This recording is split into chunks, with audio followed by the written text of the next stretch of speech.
Hi!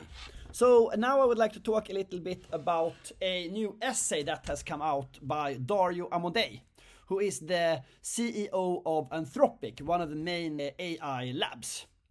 The name of the essay is Machines of Loving Grace, and the premise of the essay is that although he's focused on risks with AI, and that's a very important thing, it's also important to look at the positive future.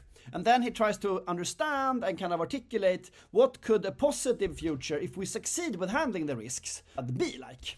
And so, in a way, this is similar to the essays that were produced by Leopold Aschenbrenner, this situational awareness, that I think was super good as well. And then also Sam Altman made this, The Intelligence Age, another, a bit short view, is the future that lies ahead of us.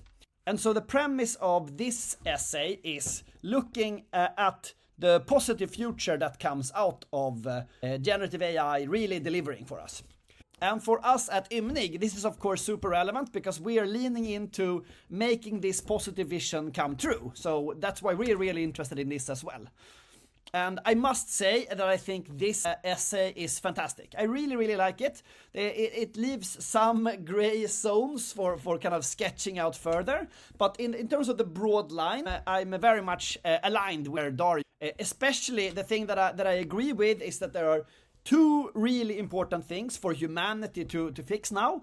One is kind of AI alignment and safety, and the other one that we ensure that we have a democratic system that kind of survives in an AI-driven world. If we handle those two, I think we're up for a very positive future. And so he talks about the concept powerful AI. That's the kind of the basic assumption for this. And he says that powerful AI instead of AGI, but it's roughly the same. He says like, let's assume that powerful AI is we get AIs that are about as smart as Nobel Prize winners, but across fields. And they can use any type of modality, so video in and out, and they can use computers proficiently and anything like that. And they work in 10 or 100 times the speed of humans, and we can spin up millions of them.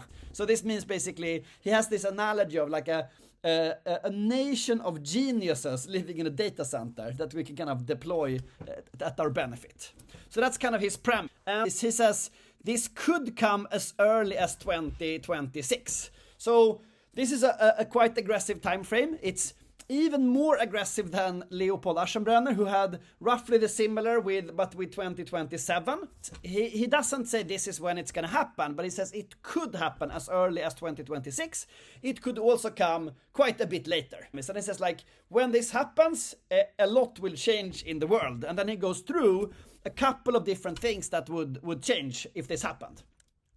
And so the category that he talks about is like biology and health, neuroscience and the mind, economic development and poverty, peace and governance, work and meaning. Quite broad, big brush strokes that he works with here. In biology and health, he says like, probably if this happened, we would have these AIs develop solutions to all the ailments we have as humans. And so basically for humans, this would mean first like doubling the human lifespan. And then he says this would probably give us escape velocity. So in essence, we would all have eternal lifespans and healthy lifespans at that. And then the second one, neuroscience and the mind. He basically says the same thing when it comes to like mental aspects. He says like we would be able to not only live healthily but also happily. Yeah, and then so third, he looks at economic development and poverty. And in this section, he mostly talks about the developing world catching up and solving poverty. But he also looks at kind of the broad effects also for the developed world. Here he says that like he's hopeful that this will lead to kind of unprecedented economic growth for everybody. But he's also concerned about this thing that he calls the opt-out problem, which is basically that some people may choose not to use this type of technology, and that means they will be left out and not really included. And so my goal and our goal at Ymnig is to help people, on the contrary, to opt in by teaching people about this, coaching people, making this technology useful, so that people can really adopt this and the organizations can adopt this. And even though this kind of powerful AI will be a little bit into the future, you can already start to get the benefits of this by adopting the technology already now, and that will have a huge impact for the organizations that do that and do that more early than others. Yeah, and so then the next category he looks at is peace and governance. And here he basically, at the high level, comes to the same conclusion that Leopold Aschenbrenner comes to, which is that the democracies of the world must win. They must come first to this technology and ensure that the democratic part of the world has the upper hand and can really bring this to the rest of the world, to avoid that we get into this AI-powered 1984 dystopian scenario. But beyond that, he also looks at kind of more concrete things in governance. For example, I mean, there's a huge potential for this AI technology to help governments provision the services that they do. I think that's a huge upside that will be available quite soon already now and will continue to increase in relevance as the technology develops. And that's something I've already been involved with, helping government entities figure out how can we improve the quality of our service. So that's like a huge opportunity that's really exciting. And so another thing that I'm really excited about that he talks about as well, so basically putting powerful and usable AI agents in the hands of many people across society will help kind of the power of civil society to bring about this democratic change. There will be a lot more positive pressure to improve the level of democracy and thereby kind of improving the chances that we will have a democratic future. And so here we're super excited, work in a ways to make this agent and this technology easily accessible to more and more people and also provide training to make that happen. And so the next piece here is the work and meaning. And here, the basic premise is like, if we let this run its course for a long enough time, the AI will be able to do everything. And so then we will have a very different type of society.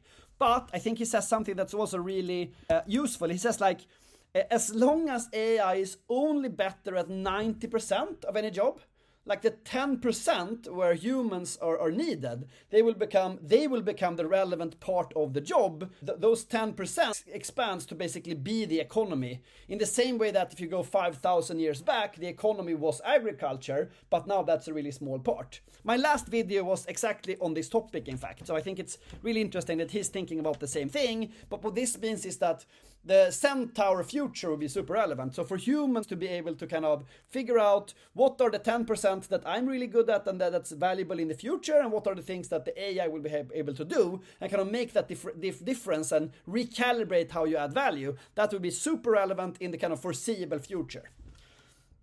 Yeah, and then as time goes by, I think he has quite an interesting reflection. He says, like, if we have a situation where the AI can actually do all tasks, then maybe we will have something that he refers to called the woofy points, is from a science fiction novel, where basically the only thing that matters is the esteem of other people. So being a good person that other people appreciate, that will be the kind of main currency in the vast future. So this is an interesting thought, and a thought that makes it less kind of dystopian. What if we have no actual jobs? Well, what your job is then to kind of help and be appreciated by other people. So maybe that will be a quite positive future, actually.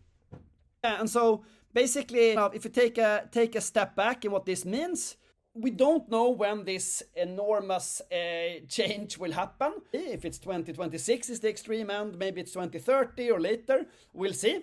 At that point, when the technology becomes available, he says there will be like a 5 to 10 year transition period. But regardless, there will be a huge economic potential for us to take part of.